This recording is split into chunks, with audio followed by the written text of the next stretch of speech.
Hey guys, welcome back. Today I'll be showing how to repair the drive ring or friction disc, as some people call it, on an older Craftsman Snowblower, and it's the blower right behind me. Some symptoms you may get when it's time to replace this ring is that your drive's not going to work anymore. It may slip as well sometimes. You may put the lever down and the wheels won't really want to go. They may partially turn, and then when you hit a load they stop turning. And also upon close examination you may see that the rubber may be worn out on your old friction disc. So stay tuned and I'm going to show you how to do this job. And here's a closer look at the snowblower that I'll be doing the repair on today. It's an older Craftsman made by NOMA, which is now owned by Briggs & Stratton and maybe also branded Murray. And the drive disc or friction disc will be located inside the transmission. To do this job, I recommend that you put your blower standing up like this. Make sure that the fuel cap is on nice and tight and the oil cap as well on your engine. If you have it up like this and fuel is dripping out of the fuel cap, you may want to take it back down and drain a bit of the fuel out. On this snowblower here, the belly pan is in two parts, so all I'm going to do is remove the top part over here. And to remove it, I'm going to take a 3/8 socket and remove each bolt on each side. There's only two bolts that is holding this small cover.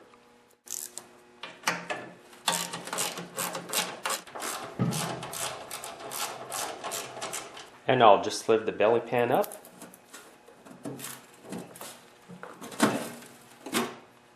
And as I mentioned earlier, I'm only removing part of the belly pan.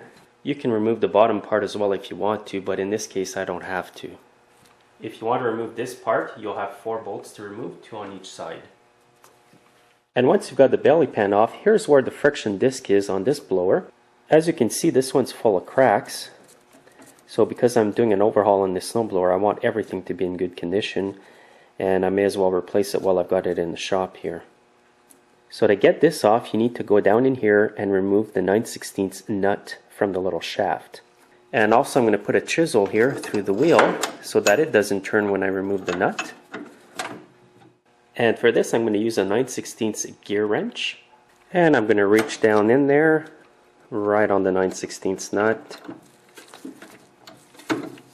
And I'm going to hold the locking mechanism here I put on the wheel.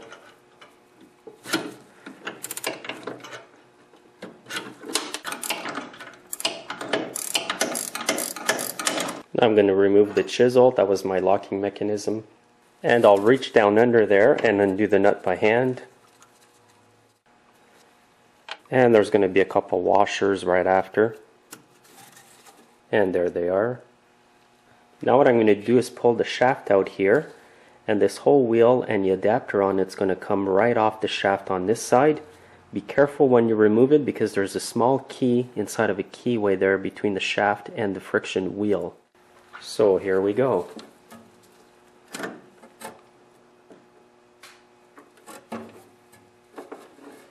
And now I'm just going to slide the wheel out from underneath here, just like that. And you can see the small key there is in the keyway, which is good. Sometimes it's stuck on the shaft, so you have to make sure you don't lose it if it's still on the shaft. The first thing I'm going to do is remove the small key in here so I don't lose it. And now what I need to do is remove all 5 bolts here that hold the friction disc on the adapter here. And these are all 1/2 inch in size. What also works good to initially loosen the nuts is an impact wrench.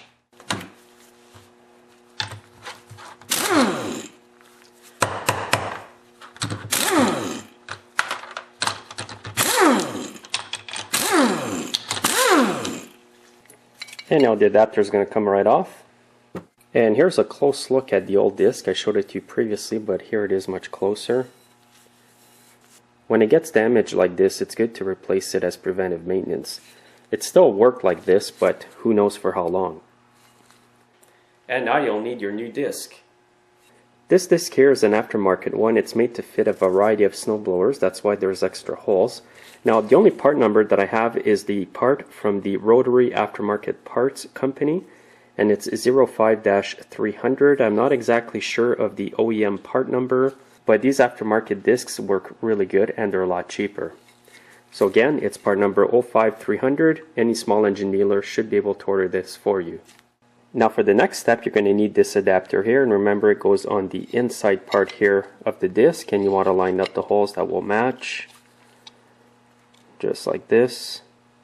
And now what you want to do is put in all the bolts from the back side of the disc. with the nuts on the inside like that. And I'll put the locking washer and the nut back on. And just repeat the process for the last 3 here.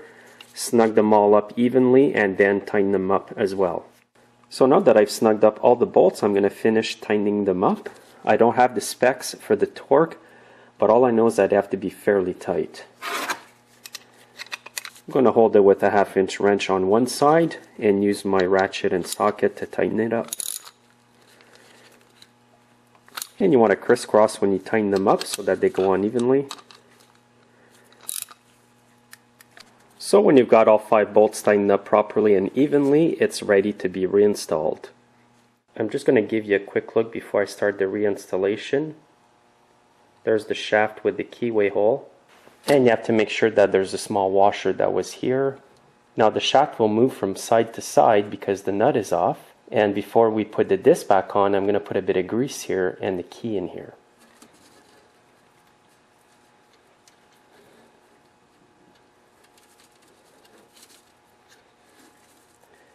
Now if the keyway hole doesn't match to the top, you can turn the wheels and this will turn the shaft as well, and then you can stop it where you want.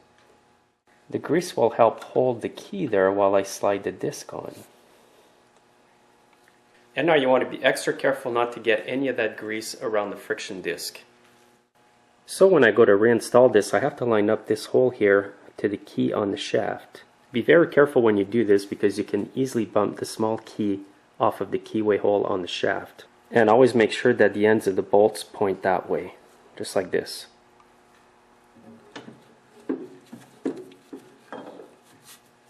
Now be extra careful, don't move the shaft that way because the small key could fall out.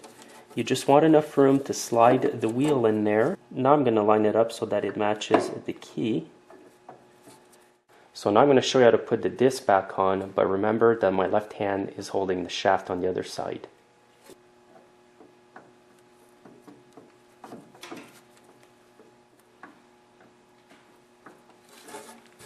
Take your time doing this because it can be a bit frustrating sometimes.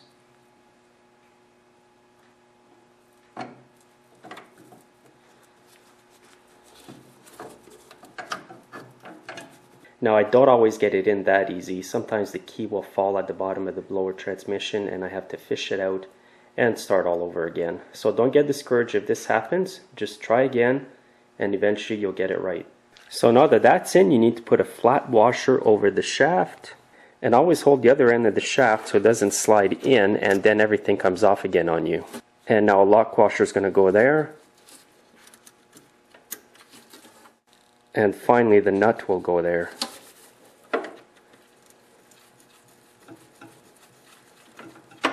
And now I'm going to tighten it up as much as I can by hand. And again, I'm going to lock up the wheel before I tighten it up. This time from underneath this metal plate here, I'm going to slide it through one of the holes on the disc adapter. And I'm going to reach in with my 9/16 gear wrench and tighten up the nut. Make sure it's fairly tight. And make sure to hold the locking pin.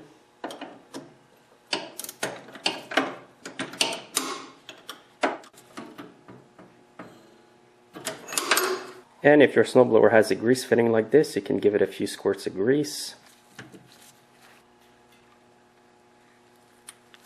You don't want to go too crazy because you don't want grease ending up on the friction wheel or the plate.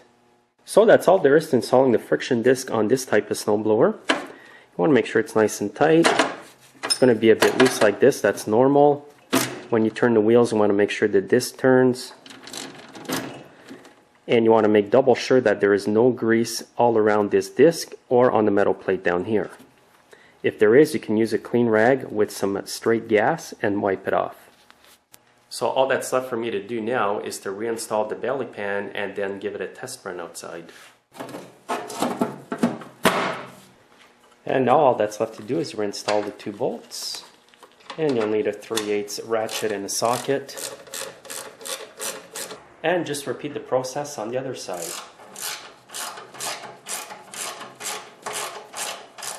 So now that it's done, I'm going to take it outside and give it a test run to make sure that the drive works perfectly.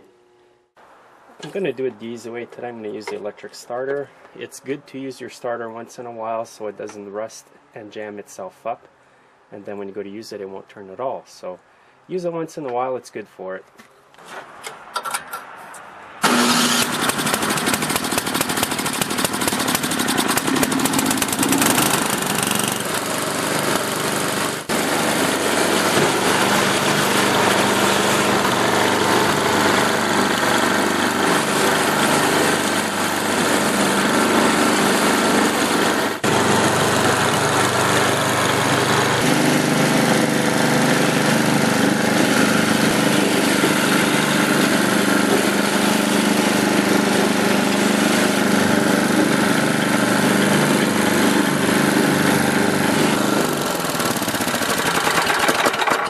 So I'm really pleased with the results. The drive works really good now. Even when I lean against the blower at the back and put it in gear, the wheels will spin. So that tells me it's grabbing really good in there. So if you end up having problems with the drive on your snowblower, for example, if it won't go forward or reverse properly, then check the friction disc. You may want to check the drive cables as well before you replace the friction disc, because some snowblowers, the drive cable is adjustable. Sometimes all you do is tighten up the cable and you're going to have traction again. Save yourself a lot of money, make sure to subscribe, and we'll see you in my next video.